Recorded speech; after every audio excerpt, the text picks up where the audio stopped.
You know, there are actually only 7 stories in the whole world. Did you know that? I did not, actually. 7 stories. Okay, right. The theory is, like, every story in the whole world can fit into one of the 7 sort of archetypes. Okay, pitch me an archetype and I'll pitch you a story. Okay, so there's tragedy. Tragedy. Right. You know a tragedy. Tragedy, Romeo and Juliet. Perfect. Comedy. Oh, Happy Gilmore. Terrible comedy, but it's a comedy. No, that fits the bill, because comedy just means it ends, you know, happily Gilmore-y.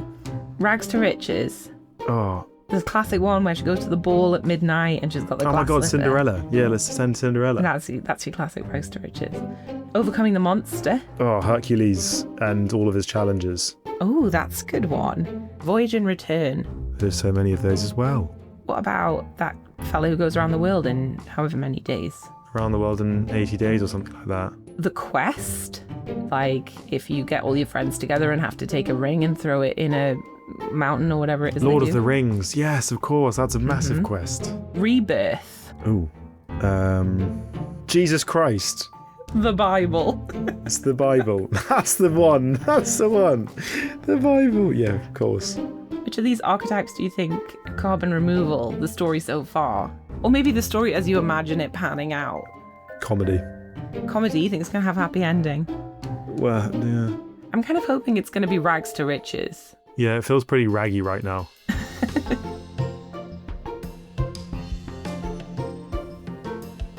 Hello. Welcome back to the Carbon Removal Show. I'm Emily Swaddle. Yes, welcome back. This is the 3rd and final instalment of our deep dive into public perceptions of CDR. Who are you? You haven't said who you are. Oh yeah, and I'm Tom Praviti. Good to see you, Emily. Over the past couple of episodes, we've been exploring the stories that we tell about CDR and why they matter. We asked, what do publics understand of carbon removal, and what are some of the misconceptions that they have about it? We've seen and heard how carbon removal has been misunderstood, contested, and unevenly told. So, today we're asking, what would a better conversation look like? And we're chatting to some people who are working on different ways of telling CDR stories. Let me ask you, Tom, looking back over the past couple of episodes on this, what has really stuck with you? Okay, so first and foremost, I actually hadn't fully appreciated that there are some people out there that have been playing this game for nearly 2 decades. Dave Addison, perfect example. They've been telling the good story of CDR for longer than I've been working. And I'm also reminiscing over the conversations that we had with Elspeth and Rob about how when people do actually learn about carbon removal, they are far more likely to support it than not. My conclusion is that this hammers home the importance of getting the word out, yes, but in the right way. What about you? Something that stuck with me was one of the misconceptions that Sebastian Manhart mentioned last episode. It really stuck with me. It's this idea that CDR is already getting a big enough slice of the financial pie and maybe even taking some much needed money away from emissions mitigation or other climate solutions. Obviously, that's not actually the case. And I'd sense that there was this idea out there, I think, but never really explicitly talked about it. So that was a really interesting one for me. And of course, it was great to hear the statistics that Seb brought to debunk that misconception. Stats man, he really is. I think, personally speaking, as a project developer with my own biochar startup, shout out Restored, getting funding, that's really hard. So this one hit hard. I bet. And the other thing that has sort of been with me throughout these episodes is kind of a question of accessibility. You've already mentioned Dave Addison. He said in our first episode on this that he believes that CDR doesn't have to be for everyone, but should be accessible to anyone. Which is to say that there are people who, whether they agree with the goal and growth of CDR or not, don't want to have to care about the intricacies of it all. They want to trust that the experts will do their best with the best research out there so that most of the world doesn't even have to think about it. That's great. We are happy to take it from here. But of course, there are also a number of people who are not currently CDR experts who will be deeply involved with removals in some way. You know, whether they have a project starting up in their backyard, or they're making laws about CDR or writing news stories about it, whatever it may be. So for those people, and for anyone else who wants to know about it, CDR has to be accessible. The stories we tell have to be accessible. And that obviously means different things in different contexts and comes with a whole lot of challenges. But that feels like the ultimate goal. Well, in today's episode, we're going to dive into exactly that. How CDR stories can be engaging, accessible, and effective. Let's do it. Okay, we keep saying stories, you know, CDR stories rather than CDR facts or data. Yeah, and I think that's because we want these interactions to be engaging, memorable. I mean, isn't there some fact about stories being 22 times more memorable than statistics? A fact about stories. How ironic. Yeah, I mean, I have heard that one floating around, but actually, it seems that nobody can pin that quote down to a person or a study or anything. So I don't know if we can live by it. But I do think intuitively, I think we can understand the premise to be true. Facts alone don't move people, stories do. Very true. And from personal experience, if I go to bed and I read a book and it's a factual book, I'm asleep straight away. Mm-hmm. If I read a book that's about a compelling love story or thriller, then I'm staying up all night. I don't need any more evidence than that. Wow, I didn't know you were into your nighttime romance novels, Tom. We're learning so much about you today. I'm just thinking of an example. I have been known to read a romance novel from time to time. Lovely. But if I want to go to bed, give me a stat-heavy book. Mm-hmm. You're out like a light. Instantly. Yeah, no, I know it's definitely true for me, at least, as well. You know, stories linger longer than stats. I do like my facts and my figures. You know, I can whip out some random useless information as much as the next girl. Give me a random fact. Do you know how many countries in the world share only one land border with another country? Oh, God. 17 countries. 17. And I could name them all, but I'm not going to. Please don't. Because that would take up too much of the podcast. But I think, you know, beyond those weird fun facts that just happen to stick to my brain, stories really, really stay with me. And actually, I think stories are much more likely to get me to change my mind than facts are. And actually, that seems, when I say that out loud, it kind of seems flawed. But I suppose that's, you know, part of being human, really. Totally. Stats make people see things. Stories make people feel things. That was quite poetic, Tom. Did you get that from a romance novel?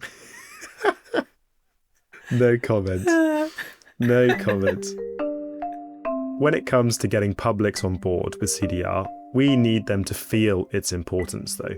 Good stories can connect CDR to real places, real people, and their lives, their livelihoods, emotions, and choices. Yeah, stories offer a human perspective in a way that numbers and data alone never could.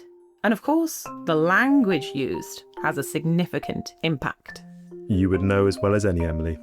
I don't know about you, but for me, words like offsets, credits, rating systems, they don't set me on a road to emotional connection.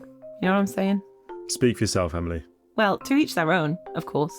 But for me, you know, stories of stewardship, care and repair, innovation and collaboration, that's the kind of language that could get me emotionally invested, you know? Pressing the right buttons. Yeah, I see that. So we're talking about using stories not as a way to dumb down or simplify the CDR world, but as a way to humanise it. Exactly. But maybe the first step is to understand who the humans are that we're hoping to connect with. I think the important thing here is to define the public. This is Shilpika Gautam, CEO and founder of OPNA, one of the carbon removal show's coalition members.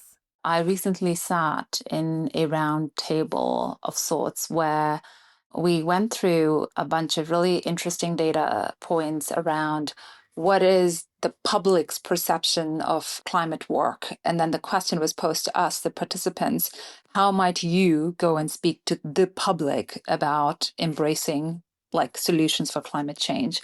And my first question was, who is the public and why are we othering the public?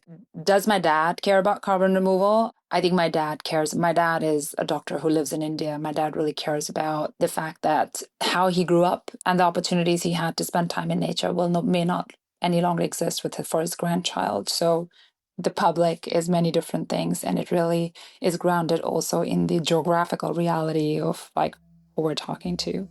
Shilps works with project developers in different parts of the world, and she reminded us of a theme we first heard raised by Elspeth 2 episodes back. For many people, climate change and climate solutions are about much more than carbon dioxide molecules and degrees of warming. And across geographies and communities, there are going to be both commonalities and differences. One of the projects we work with in Mexico, there's 2 incredible women. They grew up in the region that they work in Mexico. They're not from the indigenous community themselves, but have, through other means and historical businesses, have had a very close relationship with those communities. So for them, climate change really means, or climate crisis really means, working on carbon removal really means being able to offer a pathway for these communities to self-govern and decide how can they best take care of the forests that are, of course, their home, but something that they see as essential to well-being. We work with projects in India where the makeup of the project developer looks quite different. They're not always homegrown. Sometimes they're Europeans working in parts of India sometimes with local partners, sometimes not with local partners. But the story is not really always of climate change. When you go and work with communities, it's often economic opportunity, it's often access to clean water, it's often women getting access to some cash that they otherwise wouldn't have.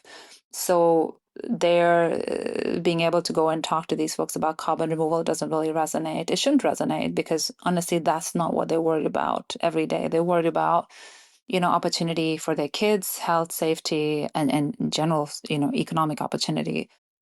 This really underscores the importance of meeting people where they are, and perhaps highlights a failure made in current CDR communication to engage with people's contexts. Context is super important. And here's a bit of context that we all share. The public are people, and we are people. As Shilps said a moment ago, why are we othering the public? Like there's some mystical, unknowable entity. There's a shared human element here. Why can't we bring some of our own experience of being human into the conversation? Even if we are talking about CDR. We are all human, but we're all humans with different experiences. So us humans who work in CDR, we can't assume that every other human is going to just be as fascinated as we are with the process of capturing carbon out of the atmosphere and then finding somewhere to durably store it. Yeah, and at the same time, us CDR folk could perhaps recognise the ways in which our feelings about these projects do actually overlap with the feelings of the non-CDR folk out there. We're bound to find some commonalities there, right? Our hopes, our fears, our curiosities. And maybe that's the secret, connecting with that part within our work, within ourselves, and in those we're talking to that is essentially human. Getting deep early on here, Emily. Well, it's the 2 episodes we've had running up to this one, I'm already kind of in it. I feel like we can just dive straight in. Totally fair. So through these stories, we're trying to connect with and not alienate our audiences and those that we speak to. We've spoken about not alienating listeners in previous episodes, and we mentioned not overwhelming newcomers to CDR with overly technical jargon, for instance. It speaks to your point, actually, on accessibility, Emily. Shilps mentioned it too. For her, there's potential to alienate even through the kinds of conversations we have and how we have them. One of my hot takes, it's not a hot take really, I think it's just a reality. For a period of time, over the last 2 years, there was just a ridiculous amount of mud-slinging from one camp to the other. So I would go to conferences and the durable carbon people would say, well, forests are garbage. And forest people would say, well, actually, this works, which is correct. Then the ocean people will come and say, oh, well, forests burn down, but it's not like you've proven something so far even. Well, let's hope ocean-based carbon removal works, but we don't know yet. So I think that the mud-slinging that had initially happened, and I don't think people wanted to sling mud, it just felt like this mentality of scarcity and this mentality of lack of abundance that pushed people into one is better than the other. And just the amount of nitpicking that has happened on 100-year duration, durability, 1,000 years, is just set us back. Because then somebody who is trying to navigate this space, sitting inside their corporate box, is asking, well, should I pay $100 for this or $250 for the other? So yeah, I think we've done ourselves a disservice focusing on the really minute, intricate points related to our industry that all of us who are in the industry have a responsibility to know and debate, but debate respectfully. But somehow that's made it much harder for those that don't spend their entire day, entire lives working on carbon removal. It's really much harder for them to get a buy-in, whether that's a buyer or that's a journalist, because then because we've set ourselves this baseline of perfection, then a leading publication and can just go and write something because it deviates from this idea of perfection. Obviously, it's important that there's space to debate important issues like durability and so on within and beyond the industry and academia. Nobody's really denying that.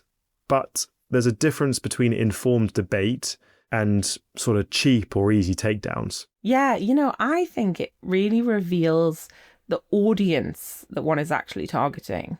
That sort of quippy infighting might get you a lot of engagement on your LinkedIn with the hardcore CDR fan base. But what Shilps alludes to here is the importance of looking beyond that core of the onion. Copyright Sebastian Manhart, thanks for the metaphor. That tight-knit core of the onion might really love getting into all of that. But the middle layers and going further out, the buyers and the investors, the exact people that we as an industry want to draw in, I can't imagine that this nitpicking is at all reassuring to them. And in fact, it could be very confusing and off-putting, I think. Yeah, I'd think so.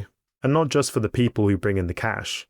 Shilps also mentions the intermediaries, people like journalists or science communicators. These are the people who are tasked with sharing these messages with the public. Yeah, it's really not making anyone's life any easier. As much as anything else, perhaps this is about being aware of how our words can be misinterpreted or weaponized, or how our critiques of particular CDR approaches or projects could be taken as criticisms of the wider industry. We've all seen bad press for a single project do damage to the broader understanding and acceptance of CDR. We touched on the case in St. Ives last episode as an example of this. And to some degree, this reputational overspill, it's inevitable to a certain extent, but we can all work to limit it. After all, if we're working in CDR, the likelihood is that we all believe it's important for good CDR to prosper, and that can't happen if the whole space is set back. Reputation is everything. And I think there's a balance here. We don't want to go so far as to pretend everything in CDR is like perfect and amazing and we're all winning and love each other all of the time. Imagine me currently doing a very Stepford Wives smile here, Tom. Imagining. Can you picture it? I'm imagining. That would just be, ridiculous and unrealistic, particularly in a young and fast-changing industry like CDR. But I do think Shilps's point about infighting is valid. Speaking of the pace and the quick pace of CDR, Shilps also noted the need to embrace the ever-changing nature of this industry in our communications too. A lot of folks have changed their mind and changed their communication strategy over the last few years. They came in really severely attacking nature-based projects, and they themselves are now doing those because that's what is scaling. So just having some moral clarity and honesty about where they stand will be really good, and it will be okay to say, we changed our minds and we were wrong.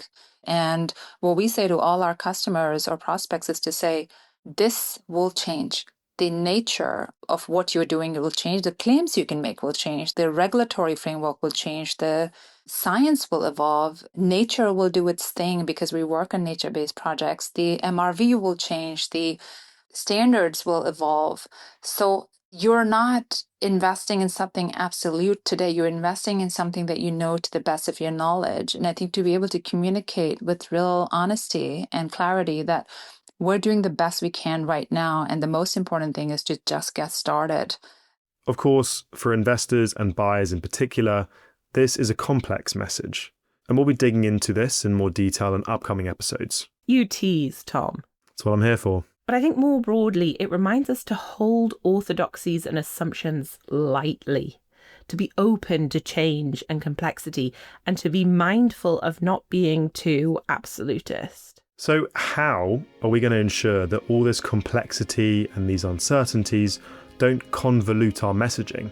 How are we going to communicate the basics of CDR with clarity and precision whilst leaving space for all those grey areas? It's a big challenge.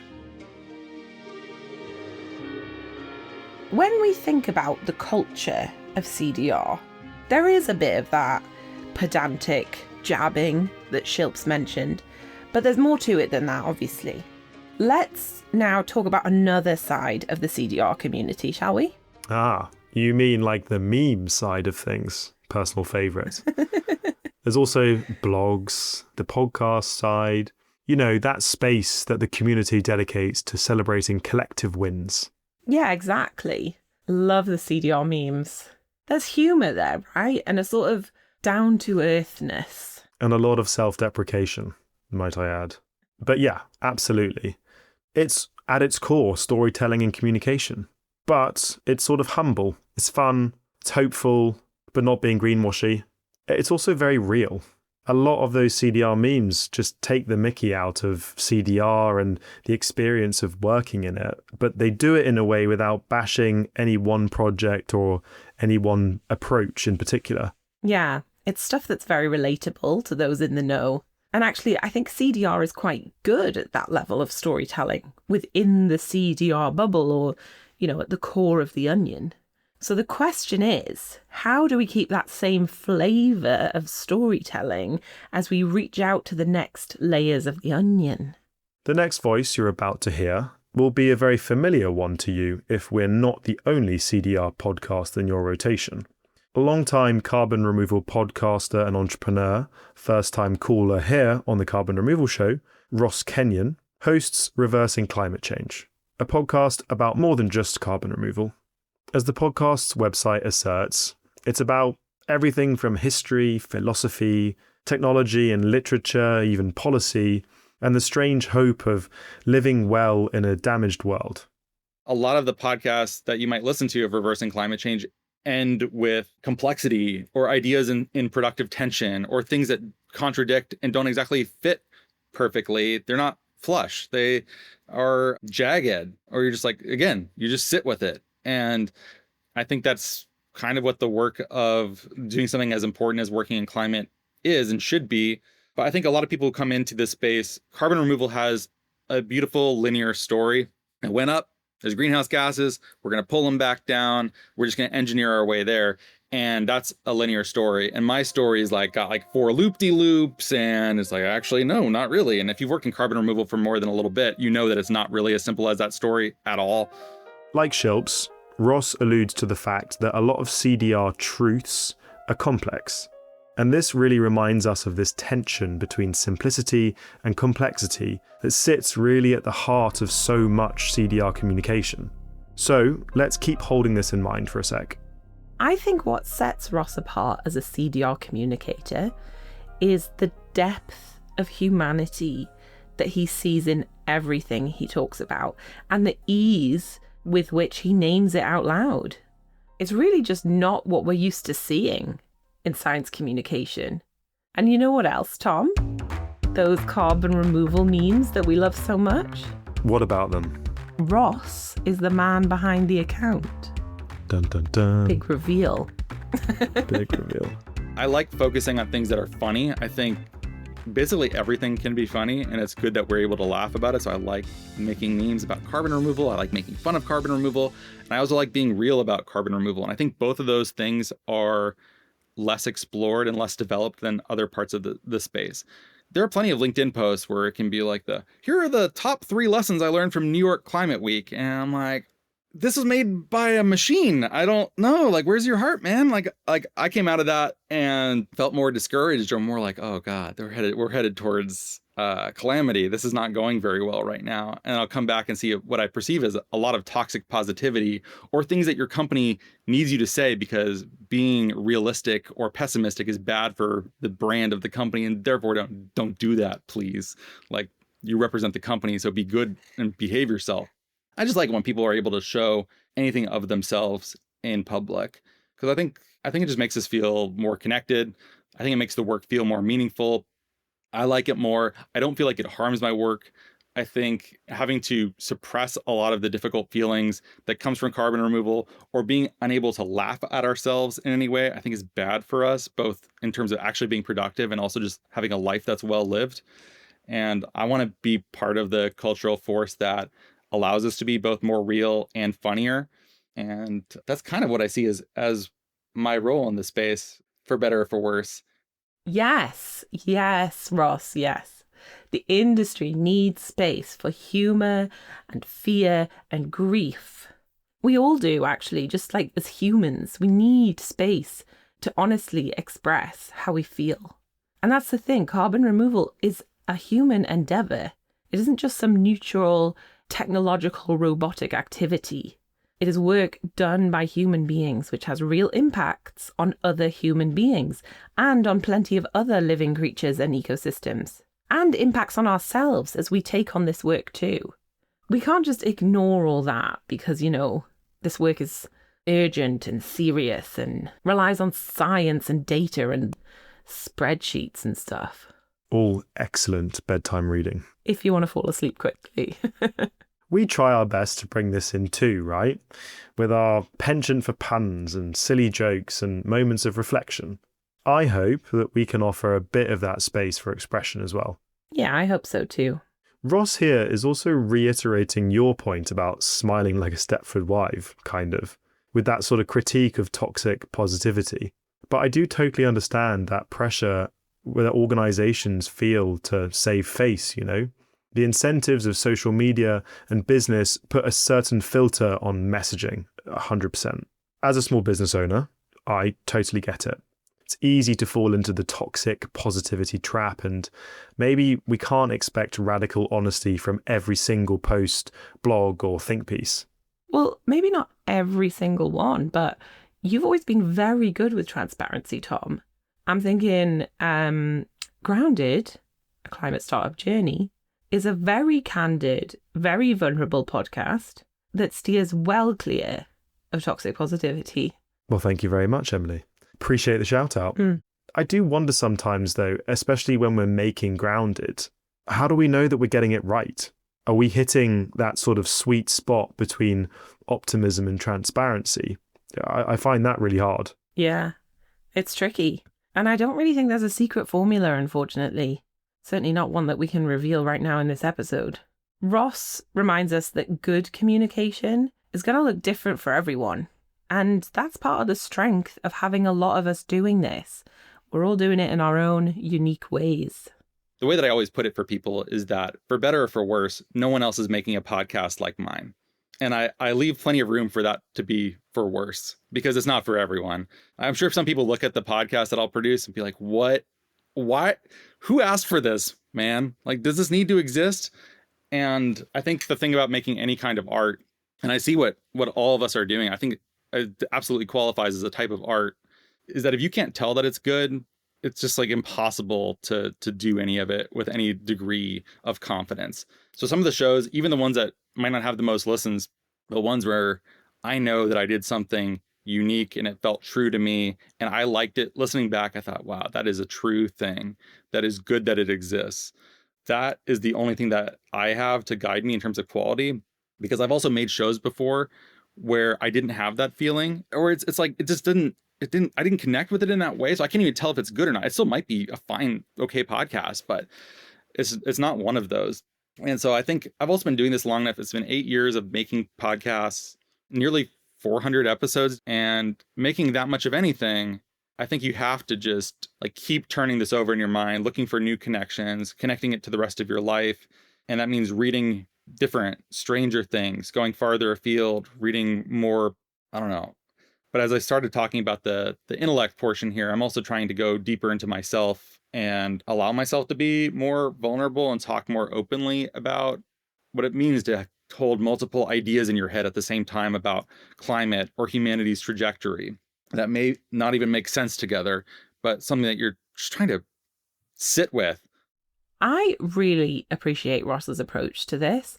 As he says, like, his podcast probably won't be for everyone, just like our show won't be for everyone either. And just like any piece of art or communication can't be for everyone. But, you know, he's trying to make something with integrity, honesty, and curiosity, and he's doing his thinking and learning very publicly. And I think that is very admirable. However you choose to communicate CDR, it's good to keep in mind, as Ross reminds us, that this isn't just frivolous or self-indulgent. It's one of the pieces of work that I hope that in the future, when people look back at the early days of carbon removal, will say, I'm glad these shows existed, or these people were talking about it in this way. If nothing else, it's useful archaeologically, but also I think it's undervalued. I think if you ask most people in carbon removal, is cultural work in carbon removal important? I think they'd be like, what does that even mean? Like, who is doing that? And then you'd be like the Tobias from Arrested Development. And you're like, there are dozens of us, dozens. Like, we're out here, a small little clique, whatever it is that we do. But I think it's super important work. This is a great reminder for all of us involved. It's actually a reminder I need a lot of the time. Cultural work is climate work. Better stories, diverse stories, they aren't just decoration or nice to haves. They're an integral part of the task ahead. And if we've learned anything over these episodes, it's that the stakes on this are high. Yeah. And as Ross says, I think it's easy to think of stories and art and culture as just some sort of niche part of the carbon removal pie. But then you experience the goings on LinkedIn and the social media. You go to live events. You listen to all the podcasts, of which, we're just one. And you read the blogs, the newsletters, and you even watch the featured documentary films that are out there now. When you engage in all of this, in all the culture of CDR, you realize that it isn't niche, or even just a small part of it. This is where the community sits. It's where people gather to work through the tricky bits, to share successes and to learn from each other. It's a really powerful driver within the industry. Yeah, and it's growing. You mentioned so much there, Tom, that wasn't much of anything a few years ago, I sort of do wonder if the growth of the industry is driving the growth of the surrounding culture, or if the growth of the culture is stretching the boundaries of the industry. I mean, I think there's so much outreach and cross-pollination that happens in that cultural sphere. It feels like it has to be a bit of both, We are seeing a lot of growth coming through this, and not just more of the same. The cultural face of CDR is manifesting in forever new and exciting ways. The Core Arts Project, that's Core CO2RE, is a funding initiative that's supporting artists and creative practitioners to interpret, visualise, question or reimagine GGR, greenhouse gas removals, and its implications for society, justice, community and future imaginaries. 7 individual artists or artist groups across the UK were selected and received funding to bring their projects to life. Producer Ben, our very own, was one of them. And it's a diverse array of projects across different media, whether that's sculpture, performance, film, or VR. We spoke with one of these artists, Selina Wagner.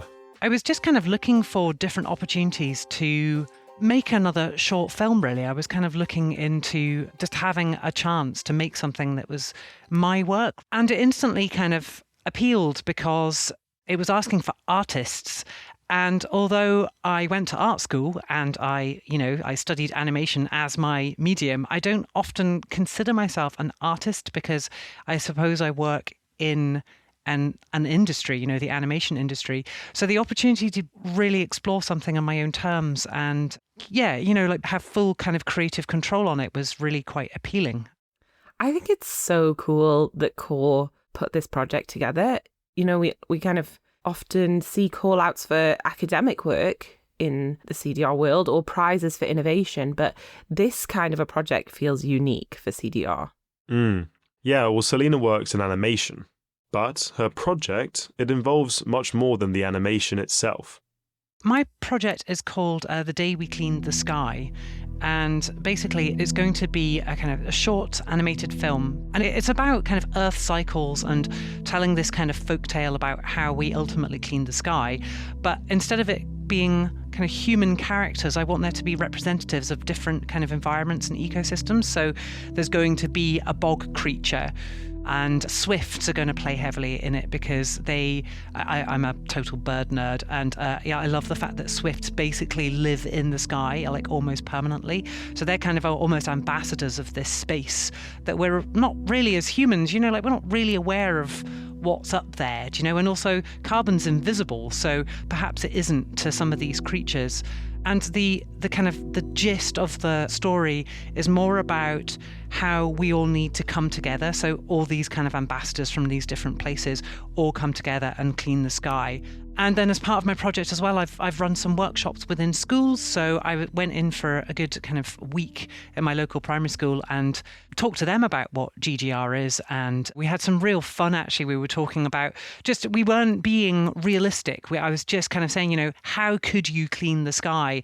And some kids came up with some solar powered giant cat robots that they'd propel up into space using a slingshot. And these cat robots would like have huge Hoover attachments and suck it up. And, it was like we were just absolutely going crazy. And there was one other kid who did this beautiful idea of planting trees up on these big platforms up in the sky. And, it was a really lovely kind of just creative brainstorming with these children. And their work is also going to be part of my exhibition.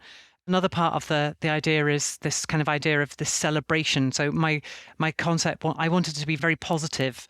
I didn't want to kind of do any scaremongering, especially working with the children. It was all about, let's imagine we're in the future looking back to when we did actually achieve this. And how would we celebrate it? And so the kids came up with all sorts of like lovely clean sky day festival ideas where we were eating blue candy floss and, to represent the sky, and hanging little clouds outside our doors, and, all sorts of lovely little kind of traditions that we might have in the future. So it's been a lot of fun. Selena's work reminds us that looking at CDR, or GGR, through a creative lens opens up so many questions that we might not consider day to day. For example, what will it feel like when we achieve what CDR is setting out to achieve? Yeah, I love that she's like bringing CDR into the culture, like she's imagining a world where CDR and the celebration of it is a part of our everyday culture. And she's doing it with a generation that could potentially, actually be there celebrating it. She's working with children from her community. And as always, working with kids sort of allows us to think outside the box a little bit. I always think that children's imaginations are the best for that. Do you know any CDR innovators that are asking kids what they think about their projects, Tom? Not to my knowledge. Maybe we should start it as a practice in CDR. Well, what's been very interesting since as well has been the learning that I've needed to do to, about GGR and, all this. Yeah, I mean, I really didn't know very much about it, which I think is why I found it so interesting, actually, is because I love to learn new things whenever I go into a new job. And I think that's one of the things that I really love about my job, is that to make a film about, foot rot and sheep, I have to learn all about foot rot and, like how to look after sheep. And it sounds a bit grim, but, I actually quite enjoy the kind of science-based project, and then portraying them and creating them in a way that anybody can then understand. You don't need to be an expert. And I think that's what the appeal was that whole kind of idea of communicating something quite complicated to people who don't know anything about GGR, which I kind of put myself in that category as well. I was like, well, I don't really know anything about this, so maybe I'm in the perfect position to learn about it and then transfer that information in a way that I think will kind of connect with people. I see a lot of ourselves or our past selves in the work that Selena is undertaking at the moment. When she talks about learning through communicating, That's exactly what we did in the early years of the carbon removal show. We learnt through doing, we learnt through interviewing, through having conversations. Yeah, I think, a lot of people who think of learn through doing would think about kind of what you're doing in Cornwall, Tom, of like getting out there, making biochar, learning as you go. But what we did when we started this podcast and what Selena is doing through her project, and I imagine what many of the other artists are doing, is actually learning about CDR whilst communicating it with other people. And particularly with Selena, it's not like she's learnt about it, then made an animation, and the animation is the thing that's communicating it. It's like as she's going through the process of learning and putting the communication piece together, she's also sharing that with the community, with these children that she's holding workshops with.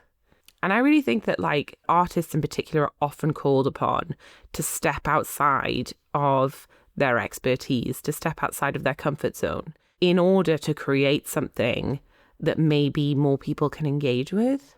We asked Selena her perspective on the role of artists in communicating CDR. I think artists are, they're a great way of crossing those boundaries, aren't they? Kind of, being able to communicate with the public. I feel like animation is a great one because people tend to like animation. It tends to kind of appeal to most people, especially if you can make it beautiful to look at as well, or, have some lovely music that goes alongside it. It can be appealing and people can be kind of taking on stories or taking on information without even really knowing that they are. The importance of GGR feels like we're just not really talking about it as much as we should. So I felt kind of gobsmacked that I was reading about all this and, when they were looking for the call out for the artists. And I kind of felt a bit ashamed of myself almost. I was like, how can I not know about this? How come we're not talking about this as much? If this is as important as we say it is and we believe it is, then this should be like in the public domain, like a lot. And so I think when I kind of went and spoke to the kids, it was fascinating for me because one of the first things I asked them was, how do you feel? Or tell me about climate change and what your understanding of climate change is, which they all had heard of and knew about. And then, I kind of asked them, how do you feel about it? And a lot of them were quite overwhelmed and frightened and fed up also kind of hearing about it. And then I was like, well, what if I told you that there's something we can do that is like really positive? And they instantly were just like, tell us more, and that was a really lovely moment because instead of it being about scaremongering and negativity, it was suddenly, well, your generation can actually do a lot and you can be ambassadors for this. You can move this forward, let's talk about it. And that felt like a really important moment, I think, with those kids. Selena's reaction here makes me think about the first episode we did in this little mini-series and how we learned that once people actually learn about CDR, they support it. They're up for it. And that's kind of like what I'm hearing from Selena here is that she's like learned about it. She's like, why isn't everyone talking about this? Which is a question that I very much relate to. The medium that she's using, animation, is also a pretty pervasive one in the sense that children, for example, spend their lives growing up interacting with animations of some shape or form. And it's something that can reach, beyond the bubble that we're in significantly. Whether it's Selena's animation or any of the artists working on this core project or even beyond that, there's going to be some form of media that reaches everyone. Right? Like, I don't think there's anybody in this world that is completely cut off from every form of media or every form of art, if we use it in a broad sense. So I think it's a really important tool for like spreading the word and communicating what's important. But on a practical level, with this project, it already seems as though Selena's work is having an impact. Whether it's speaking with children that are frightened and have sort of climate anxiety, and through that communication, helping them understand that there are solutions which, could be empowering to them. Yeah, and particularly that she mentioned that her project is asking these children to be in the future and think about how things are going to be then. And I think that when we think about art of any kind, really, it's such a powerful way to get people to feel about these future scenarios and not just sort of intellectually understand them or think about them, but to actually feel it And particularly if you're communicating with kids and working with kids, but actually with any human, I think that's such an important part of the process. Selena's animation is not yet complete, but it will be available next year, 2026. And if you follow us on our social medias, we will let you know when you can get a hold of it. This has all been great. Ross's deeply reflective and thoughtful podcasts and brilliant memes, the extraordinary artistic projects of Selena and the other core artists, and it's so exciting to see interpretations and conversations about CDR diversify. Yeah, and to move from the core of the onion to the outer layers and beyond. I mean, a meme or an animation or any other form of art or media is much more likely to grab the attention of a wide audience and get them thinking than an, academic paper or an industry press release. More excellent bedtime reading. But we know that for so many people working in CDR, the important thing to communicate on a daily basis is that CDR deserves support, whether that's investment, purchases, or something else. Yeah, I mean, I guess we can't build this whole industry on just memes and metaphors. Even if we would really like to, I guess that's not going to work. It is true that CDR needs money, it needs political support, and it needs talent, to mention just a few of its requirements. It is one hungry beast. And sometimes this requires a slightly more direct form of communication. Well, for Layla Toplik, Chief Communications and Trust Officer at Carbon Future, this is about simplifying the core message. Two things that are super important starting points. One is CDR is necessary to reach net zero. There's no net zero without carbon removal. We need to remove historical emissions and we need to remove unavoidable emissions. So that is one thing that we need to be clear about and proactively communicating. The second thing is, in order for CDR to be a viable climate solution, we need to invest in it right now. So urgency matters. This is not a 2045 solution because the supply won't be there. We're already anticipating supply crunch. So the time to build that infrastructure for this to be a viable solution is now. Yeah, that urgency that Layla underlines is really key here. We all know it. We all feel that urgency. Yeah, we understand that money is limited, that time is tight, and that carbon dioxide in our atmosphere keeps rising. And when we're asking for support, whether that's from investors or buyers and policymakers or just the general public, we need to somehow communicate that urgency.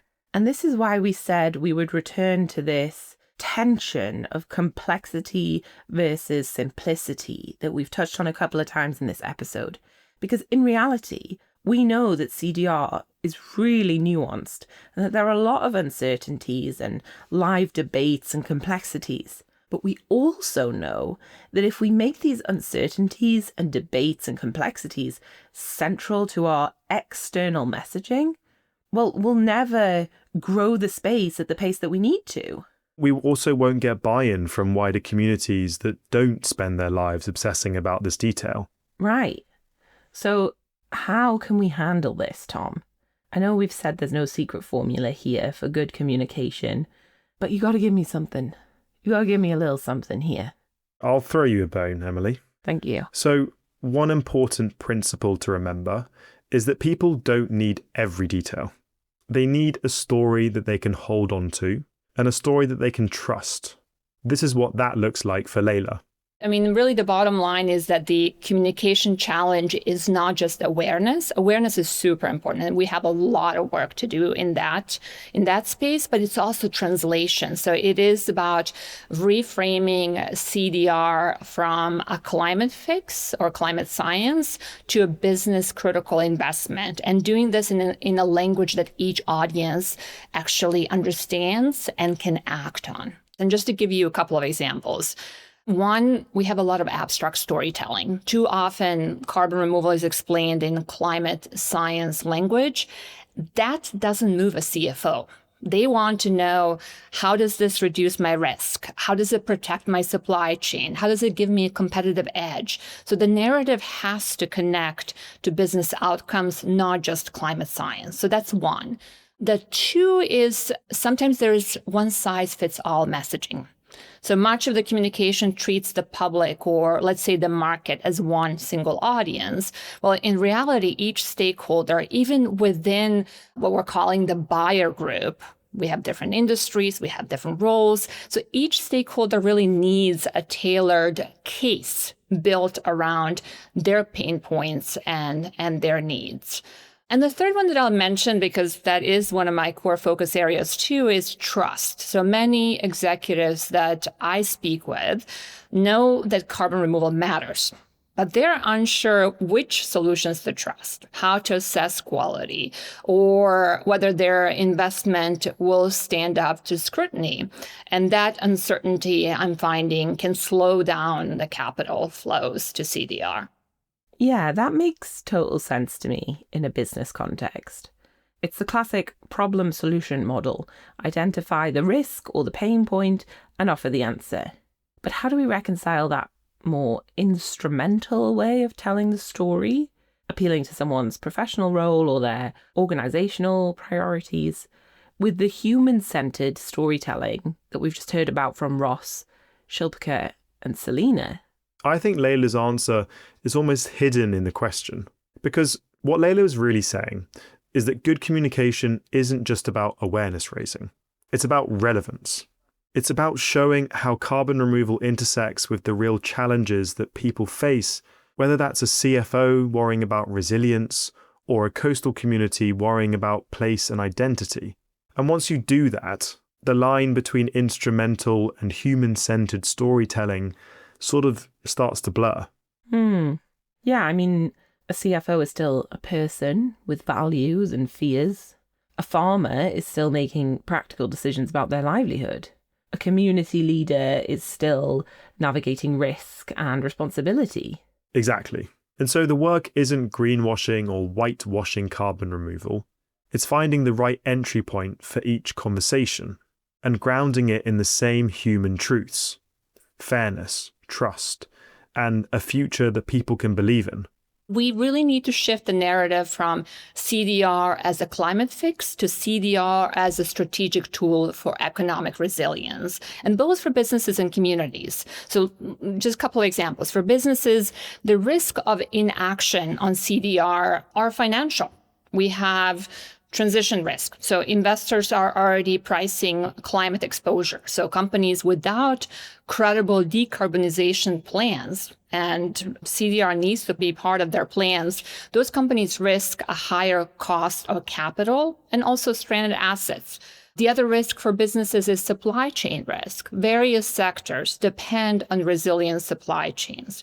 Carbon removal is one of the many tools they can use, and it's specifically important for neutralizing unavoidable emissions. And then there's also competitive positioning for the businesses, because first movers are already locking in both the access to scarce, high quality supply and at favorable pricing. So that's the business kind of risk and business resilience.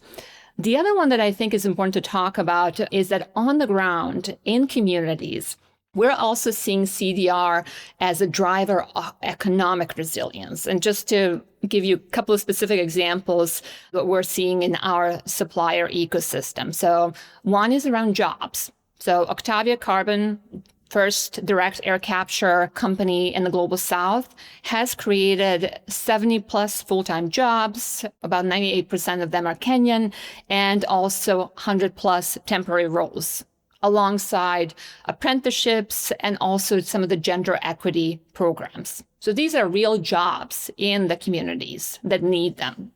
Second is around livelihoods. Axomat Green, the largest biochar producer in the world, they turn timber residue that would otherwise be burned into biochar, and then they turn around and donate that biochar to the farmers and indigenous communities. That regenerates the soils that have been depleted due to various agricultural processes and also arid conditions. And the other one, having lived in California, I have to mention this, is community protection from wildfires.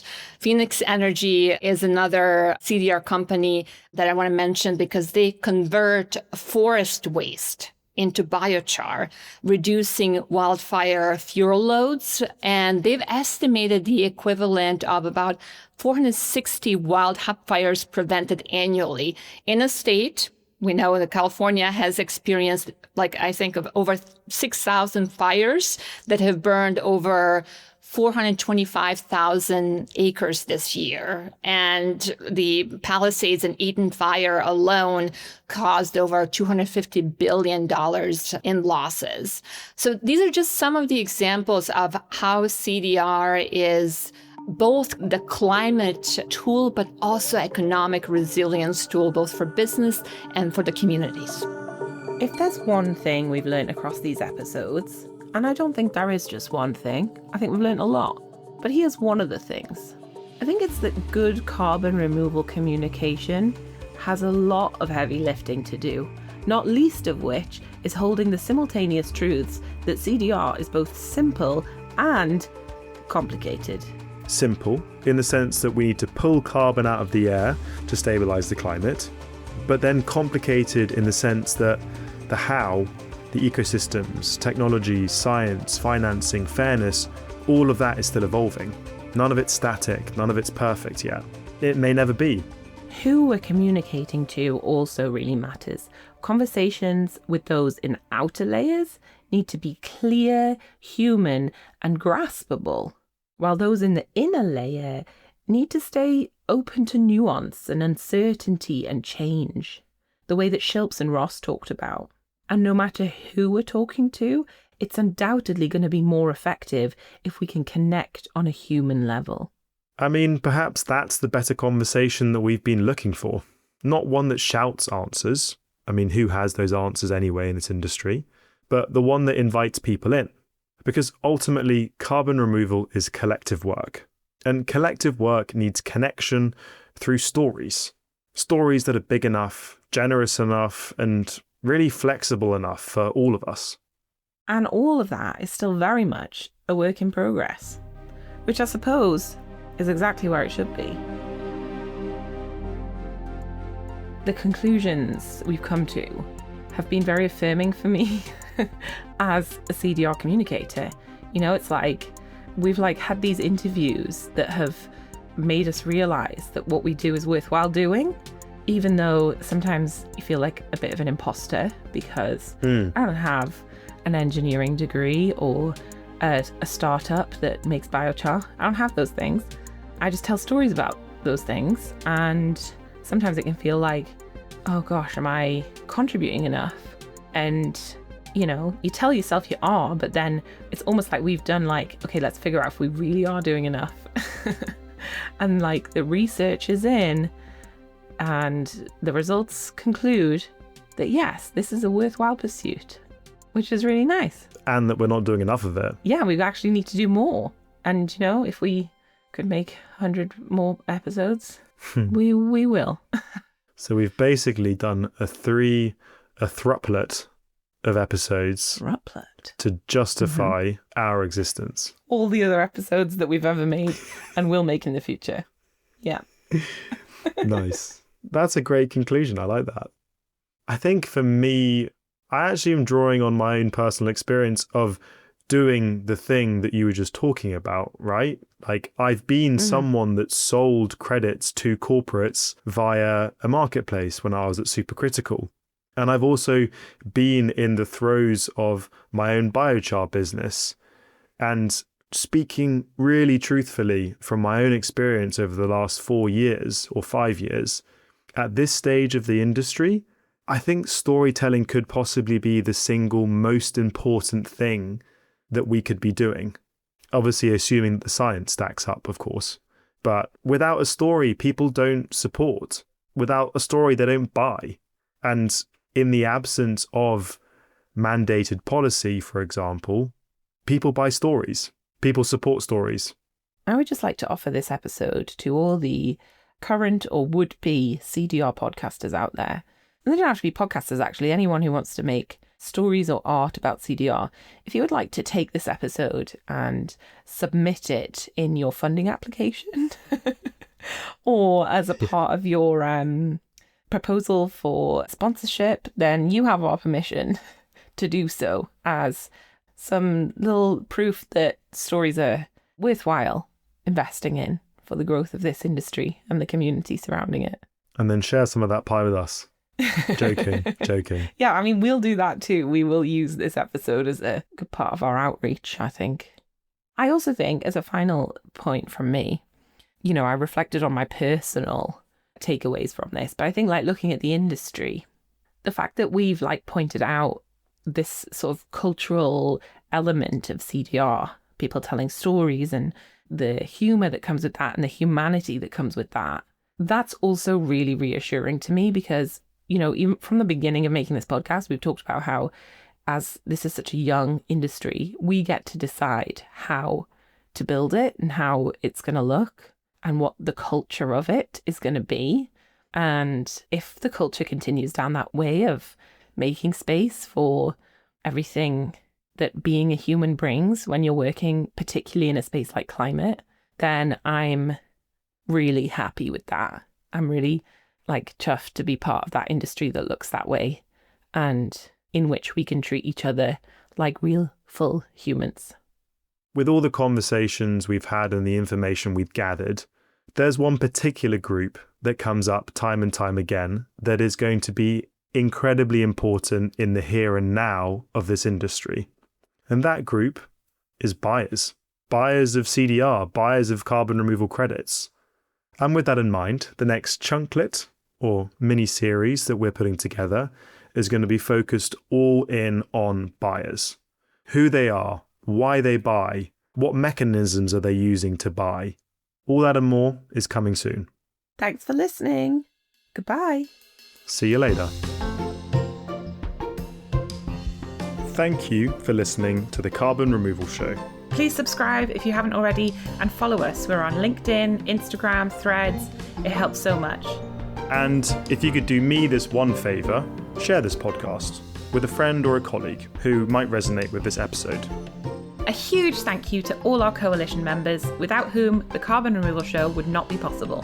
B0, Carbon Engineering, Carbon Gap, Carbon Future, ClimeFi, Ivotama, Klarna, Mashmakes, Milky Wire, Negative Emissions Platform, Opna, Patch, Pinwheel, Plan Boo, Recarber, Sebastian Manhart, Standard Gas Technologies, Supercritical, and Offstream. If you or your company are interested in joining this amazing coalition, please get in touch. The Carbon Removal Show is hosted by me, Tom Praviti. And me, Emily Swaddle. And produced by me, Ben Weaver-Hinks.